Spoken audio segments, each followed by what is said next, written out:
So How many? it's How going to many? be similar.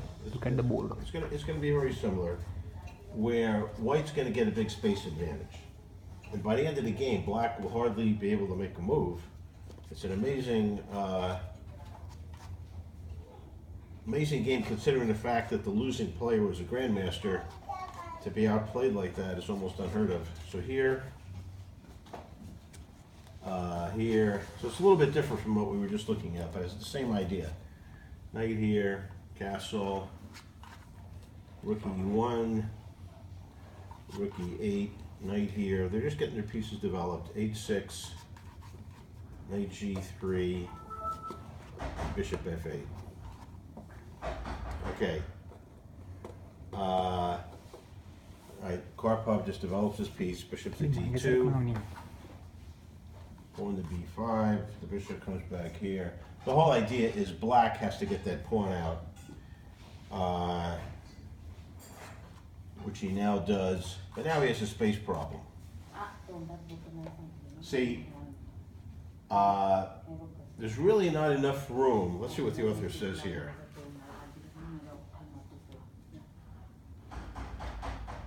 All right, well, let's go a little bit further. So this knight comes back here, pawn goes there, the bishop goes here, the knight comes here, and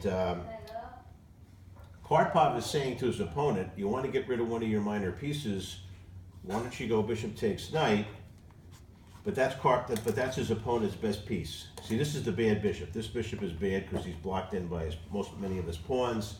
The knights are on the rim. So his best bishop, his best minor piece is what he would have to give up, and he decides not to do that. Instead, he moves this knight here, pawn here, pawn captures, pawn here. Karpov is just gaining space on the queen side. Bishop captures, and once again, Karpov says, you want to get rid of one of your pieces, once again, you're going to have to give up your best piece. And his opponent decides not to do it, although if he had known what was going to happen next, maybe he would have. And now,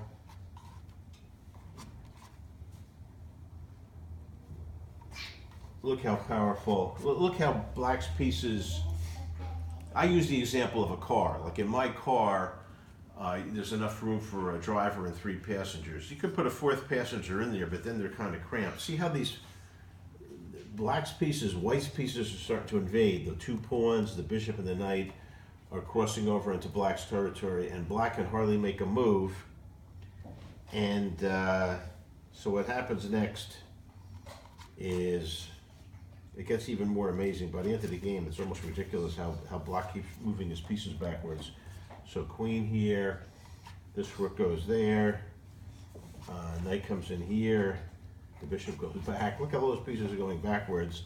The knight comes in here, this bishop goes there, this pawn goes forward, the queen goes back, the rook goes here, and the knight comes back. Have you ever, look how all of black's, you talk about having a space problem, look at them.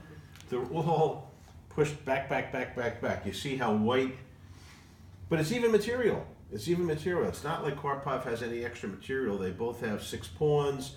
They both have 2 knights and 2 bishops, 2 rooks, a queen, and a king.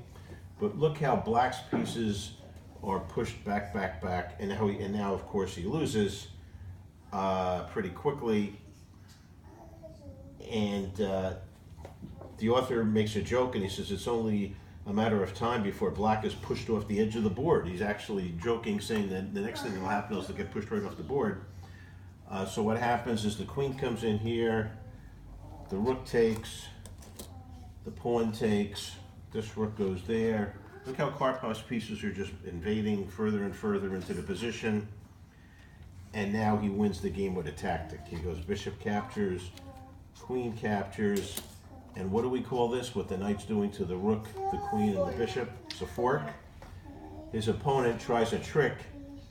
Now the bishop's attacking the queen, but the queen goes back. And now his opponent has to resign, because if he goes rook takes the pawn,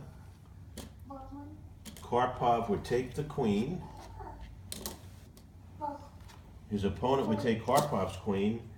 the rook would capture back, and the bishop would capture here, and it looks like black's okay, but at the end of it all, what do we call this? He's hitting shish kebab. So his opponent resigns because he has to lose one of the bishops. It doesn't matter which one. Let's say he brings his king over, well, he'll be down a whole rook. So if he resigns the game. But you can see how, and the author says this is the most difficult game in the book to understand. But he also says that the most difficult part of having a space advantage is to realize that you have a space advantage. Somewhere in here he says that. Let's see if I can find that paragraph. But and that's really that's the game I wanted to show you, because when your piece, see, that's when you try to avoid exchanging pieces.